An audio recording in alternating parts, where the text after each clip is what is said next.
This is Land of Havilah, 2 Chronicles 26. Amaziah died, now verse 1.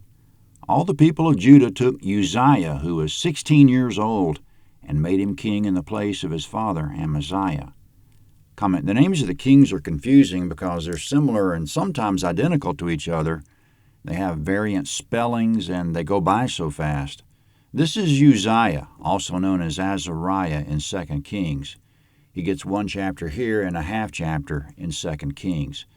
Now regarding the port city Elath or Elat at the northern end of the Gulf of Aqaba, which the kings of Judah have been occupying off and on for the sake of shipbuilding and maritime commerce, verse 2.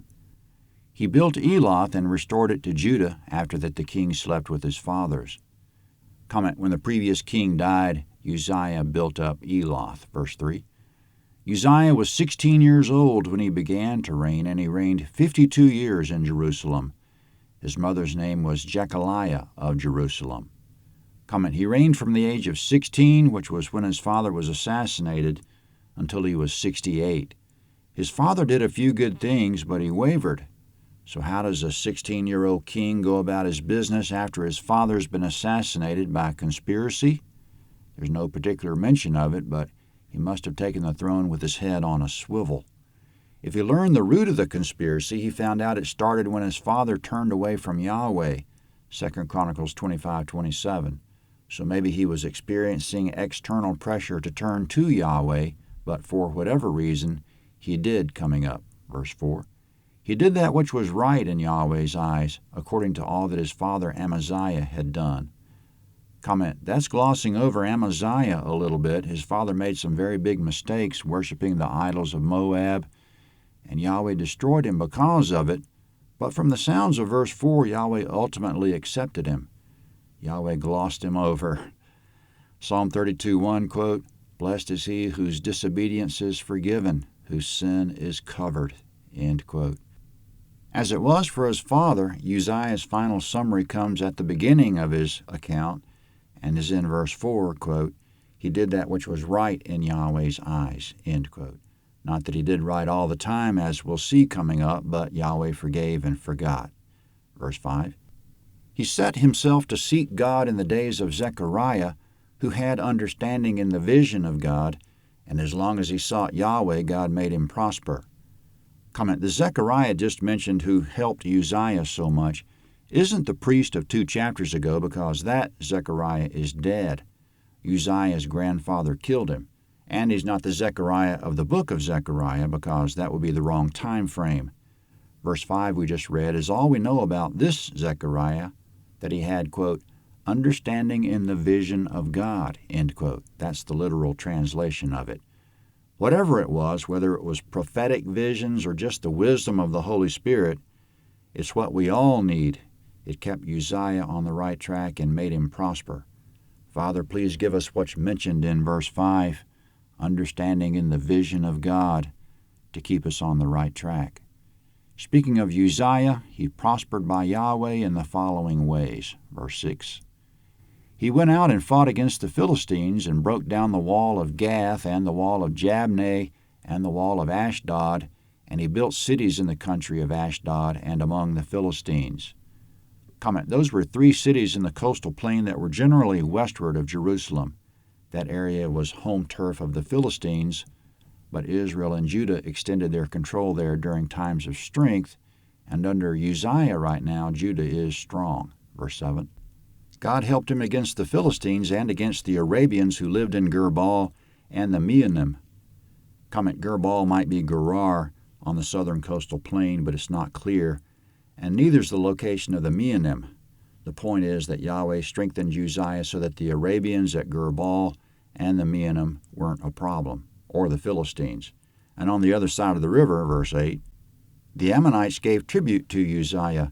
His name spread abroad even to the entrance of Egypt, for he grew exceedingly strong."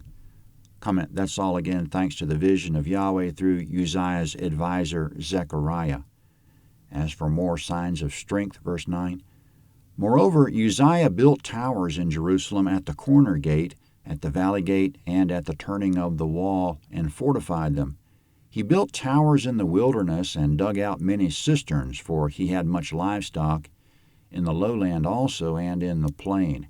He had farmers and vineyard keepers in the mountains and in the fruitful fields, for he loved farming. Comment, he loved farming. That was wholesome. The literal translation is he loved the ground. In verse 10, he dug out many cisterns, meaning wells or alternatively ponds, that captured water during the rainy season.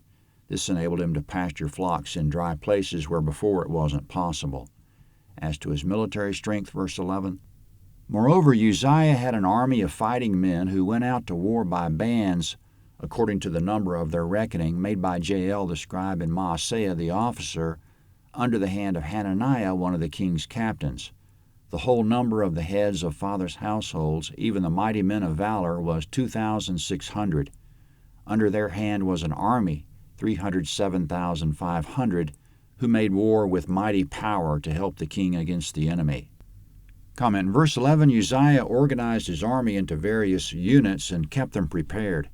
It wasn't haphazard. It was organized on paper by Jael the scribe and Maaseiah the officer, with a third officer overlooking everything, so the army was ready to go at all times.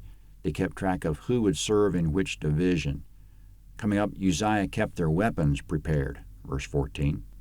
Uzziah prepared for them, even for all the army, shields, spears, helmets, coats of mail, bows, and stones for slinging. In Jerusalem he made devices invented by skillful men to be on the towers and on the battlements, with which to shoot arrows and great stones. His name spread far abroad because he was marvelously helped until he was strong. Comment, in verse 15 we have the first mention in the Bible of war machines. Uzziah put them on towers and battlements to shoot arrows and throw great stones. They sound like mechanical bows that were too stiff for a man to bend by himself, and catapults for big stones. This is the 8th century B.C. In the Middle East, there was a transition from the Bronze Age to the Iron Age about 400 years previously, which was during the time of the Judges. So we see technology slowly advancing. In verse 14, Uzziah even stocked luxury items for his army, such as helmets, coats of mail, and the more basic shields, spears, and bows. And he kept stones for slinging in stock, probably meaning the big stones for the catapults. We can see them stockpiled next to the machines on the walls and towers. In verse 15, all this was because, quote, he was marvelously helped, end quote. Yahweh helped him. Sadly, verse 16, but when he was strong, his heart was lifted up so that he did corruptly, and he trespassed against Yahweh his God, for he went into Yahweh's temple to burn incense on the altar of incense. Azariah the priest went in after him, and with him 80 priests of Yahweh who were valiant men. They resisted Uzziah the king and said to him, it isn't for you, Uzziah, to burn incense to Yahweh, but for the priests, the sons of Aaron, who are consecrated to burn incense. Go out of the sanctuary, for you've trespassed. It will not be for your honor from Yahweh God. Then Uzziah was angry. He had a censer in his hand to burn incense, and while he was angry with the priests, the leprosy broke out on his forehead before the priests in Yahweh's house, beside the altar of incense. Azariah the chief priest and all the priests looked at him, and behold, he was leprous in his forehead, and they thrust him out quickly from there. Yes, he himself also hurried to go out because Yahweh had struck him. Uzziah the king was a leper to the day of his death and lived in a separate house, being a leper, for he was cut off from Yahweh's house. Jotham his son was over the king's house, judging the people of the land. Comment in verse 16, Uzziah didn't handle his success well. Quote, when he was strong, his heart was lifted up, end quote. He became proud. Quote, God resists the proud, James 4:6. Quote, pride goes before destruction, Proverbs 16:18. It was a mistake to enter the temple to burn incense to Yahweh because Yahweh solemnly reserved that for priests only, Numbers 16:14. When Korah and his companions dared to burn incense in Numbers 16, Yahweh opened up the ground, swallowed some, and devoured the rest by fire. But Uzziah saw that Yahweh was with him on everything else, so he must have assumed Yahweh would give him a pass on anything. In verse 17, the priests who confronted him were, quote, valiant men, end quote, and it was valiant to confront a king. He got angry with them, but Yahweh protected them. He condemned Uzziah with a visible sign. The meaning of it was obvious because it came on suddenly right at the moment he was ranting and raving at them. In verse 21, he went into isolation after that, which he was forced to do by the law of Moses, Leviticus 13:46, because of his leprosy.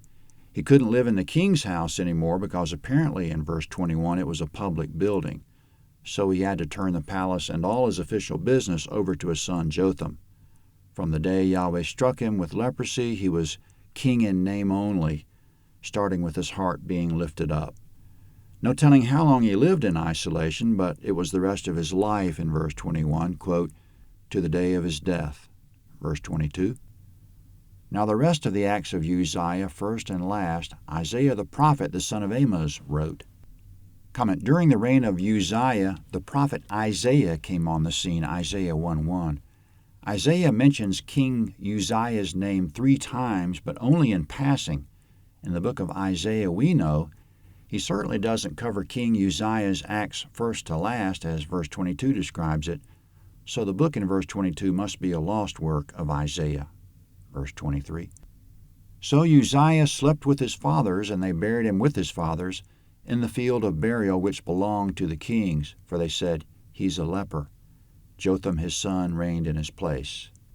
Comment, they didn't bury King Uzziah in the tomb of the kings because of his leprosy, but they buried him honorably nevertheless in the field of burial which belonged to the kings. As they were burying King Uzziah, the prophet Isaiah wrote, in the year that King Uzziah died, I saw the Lord sitting on a throne, high and lifted up, and his train filled the temple. Isaiah 6:1. Also, during King Uzziah's lifetime, the prophet Hosea was active, Hosea 1:1, and Amos 1:1, and it was approximately the time of Jonah, but neither Isaiah, Hosea, Amos, or Jonah say much about King Uzziah. 2 Chronicles 27 is next.